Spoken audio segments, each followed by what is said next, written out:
څومره ډېر انسانان دي د خولې بوی ځي ښه په دې خبر دی چې زما د خولې بوی ځي بیا هم په خلکو باندې ځان نه باسي یاره سیډ ته کښېنه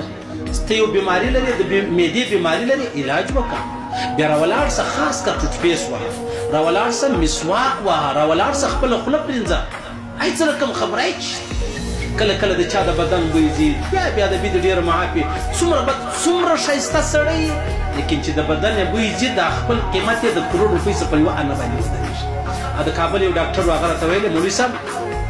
اوبه راخله عامې اوبه ګرمې و ټنډه نه یخې نه په دې کې مالګه اچوه دا غرغړه کوه دا ستا د